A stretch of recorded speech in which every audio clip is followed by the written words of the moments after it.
South Florida has a huge LGBTQ plus community, as you know, and that community doesn't always get along with the police. When the Miami Beach Department unveiled a Progress Pride flag skin cruiser, Instagram followers of the police department account reacted with homophobic replies. LGBTQ plus people on Reddit reacted with calls of pandering and instances of police mistreatment of the community dating back to pre-Stonewall days. Kiki number one, it's hard. It's South Florida. How welcoming are we to the LGBTQ plus community? And are the police on our side? What are we all talking about? What do you think about this, This David? is a very complicated issue. Yeah, very complicated. Like there's so many sides to it, complicated. Yes. And I mean, is it a nice sentiment to wrap a police car in the progress flag? Yes, that's a nice sentiment. Is it maybe a little bit too little too late? Is it a pandering situation where they're trying to get us to think like, oh, we're on your side? Because it's Pride Month and everybody else Pride is Month. kind of trying to doing the same thing. Like when you see all those organizations change their little logo at the top of their websites to gay for this month, and they don't love us. They got no want for us to continue to breathe. But for June, they're going to put that logo up there. Yeah. So that's the comparison that you're making with them. So you're not going to beat me up this month, but next month. maybe. It's tough. It's really tough. And I tell you why, Damien, because, I'm Latina. My brothers are brown. My brothers are dark brown. I have been in certain situations with friends that are black and brown, been stopped by cops where things haven't been pretty. Okay. I've been stopped by cops with drag queens in the car. I've been stopped with just all kinds of LGBTQ plus people. And it has not been the same traffic stop as it has been me by myself. Yes. I'm very well aware that I'm passable. If I don't scream, Latina, then that I'm passable. That's the bottom line. I am white color and skin, and I might be overlooked or let go before black and brown brothers and sisters of ours would be. 100%. I get chills. There's a lot of nasty history. I've got real close friends that have been battered by the police. Straight up, I'm not even afraid to say that.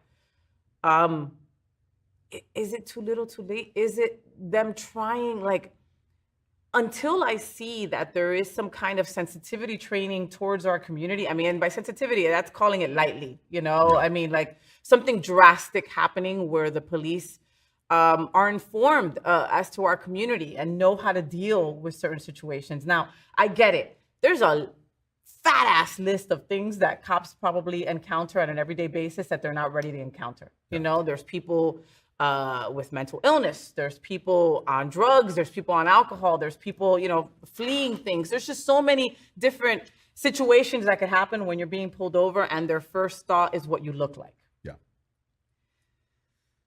So it's tough, it's tough. And I feel for LGBTQ plus folks that are in the police, that are police themselves, because it's like, where are you on that? You're on the inside. Do you see any progress?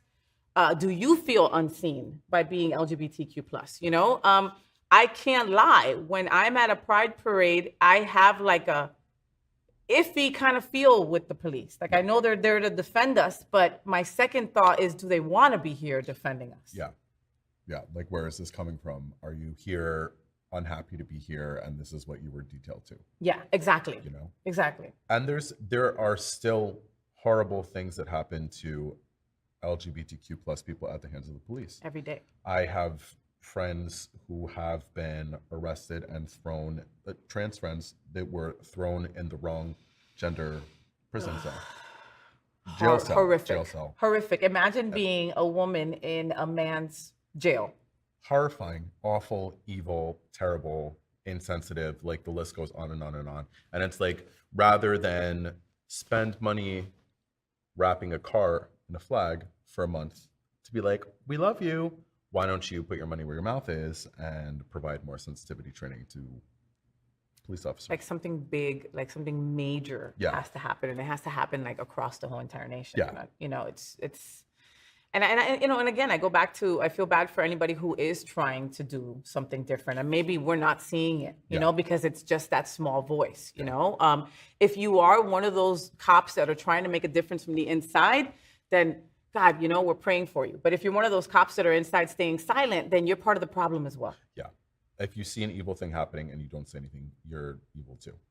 And I know like that's using like a super dramatic word like evil, but like it's. But is it? You're Is wrong. it dramatic when you're a woman and you're being thrown in a men's prison? Just think about that. That's like evil. that's evil. That's an evil thing to do to somebody, and it's things need to change. Like, how do you come back from that? How does that woman ever trust a cop again? You know, and then they wonder why we don't report certain things. Yeah. You know, and again, I look like this, and I still, my heart beats a little harder, a little faster when I see a cop. You know, we have PTSD in a major way, and that's not going to go away overnight, and that's not going to go away by just wrapping a car, unfortunately. Like, it's just not. And like you said, things are a little bit more in our favor as white passing people than they will be in anybody who isn't white passing. Yeah. Which is a huge issue as well. So it's like, rather than accept the pride flag cars as like, oh, okay, well, things are getting better. No, that's not what needs to change. That's not what needs to change. It's cute. It's cute. Okay, it's cute. It's cute. But cute is not enough. And there's a lot of things that need to change at a fundamental level. And there needs to be a lot of reform before we can sit and really accept like, oh, look, this is a cute thing you did. Yeah. Yeah. We're so far from that moment from saying thank you for the wrap car, you know, and there's prides all over the country that are not allowing cops to even walk in the parade, be a part of the parade. They need to be on the outskirts. Like they have a diagram and they're like, you stay on this side and you allow us to be proud over here. We don't even want to see a uniform, you know? And initially I was like, wow, that's harsh. But then I sat with it and I was like, no, it's not. They want to be. They don't want to be fearful. They don't want to look at a uniform real quick and have that PTSD moment that happens to many of us. So, did you enjoy the show? I know you did. So make sure to click subscribe so you won't miss any of the events, news, or interviews right here on the Faye What Show. Ring the bell at the bottom of the screen, right there, so you'll be alerted every time we're live. You can also click on the Happening Out Television Network logo so you can see all of the shows on the most diverse LGBTQ+ media network. Find out just what we're doing to bring the L and the G together right here on the